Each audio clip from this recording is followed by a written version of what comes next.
Okay, we're looking at adding and subtracting rationals.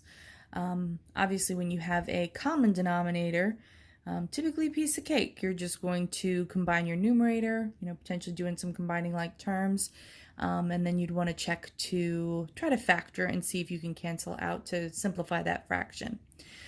It is not so much fun when we don't have a common denominator from the get-go. So we have x minus 1 divided by x squared minus x minus 6, and then we're trying to subtract 4 divided by 5x plus 10. So to work on getting my common denominator, what I'm going to want to do first is get these current denominators factored. So my first one here, we want the two numbers that multiply to be negative 6 and add to be negative 1. So we are going to want x minus 3 and x plus 2. Okay, over here we have a GCF of 5, and then we're going to have x plus 2 left when we're done. So now I'm basically considering these two denominators, and when I make my common denominator, I kind of have to make sure that all of those parts are included in it. So the fact that this x plus 2 repeats, I do not have to list it 2 times in my denominator because it already exists in both of those fractions. I basically just need to make sure that all of the other pieces that aren't included in both fractions are present in them when we make our equivalent fractions. All right, so actually better give myself a little bit more space. All right, so my common denominator, I need to use all of these parts. So I have to use the 5 in both. I've got to use that x minus 3.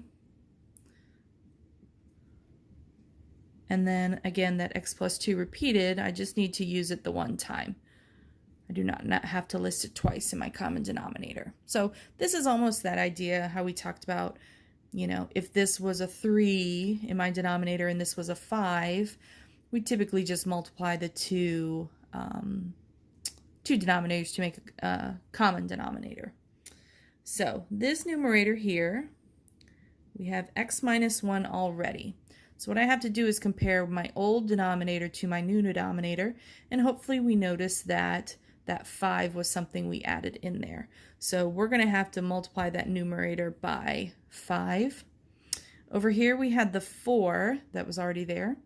And again, from my old denominator to my new denominator, the one thing that changed is I added in that x minus 3. So I need to multiply that in my numerator as well to make my equivalent fraction. Okay, you're kind of through the hardest part now. At this point, we just need to work on doing some algebra, getting my numerator kind of simplified, and then seeing if we can factor to reduce our fraction. So I'm going to go ahead and distribute. We would have 5x minus 5, and then we're going to have minus 4x, and then it ends up becoming a positive 12, because remember this negative, when I distributed negative 4 into all of these pieces over here, that x and the 3, we would end up with 4x minus 12, and that would all be over my denominator. So x minus 3, x plus 2. Okay, I can clean up this numerator a little bit more. So the 5x minus 4x would be x, and then the negative 5 plus 12 would be 7. And my denominator, we have the 5 times the x minus 3 and the x plus 2. And at this point, I would kind of look at my numerator, depending upon what I had.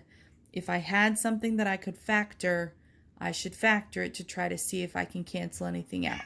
But in this case for us, I can't do anything with x plus 7. You probably hear my cat maybe meowing in the background. So that's about all I can do with that. We do still list restrictions. So we're looking at the fact that x cannot be equal to, kind of either from any of these steps really, you can get those. But again, all denominators create a restriction for us. So we would not want x to be 3, and we would not want x to be negative 2. Okay, here we'll say hello to Zoe. Hey,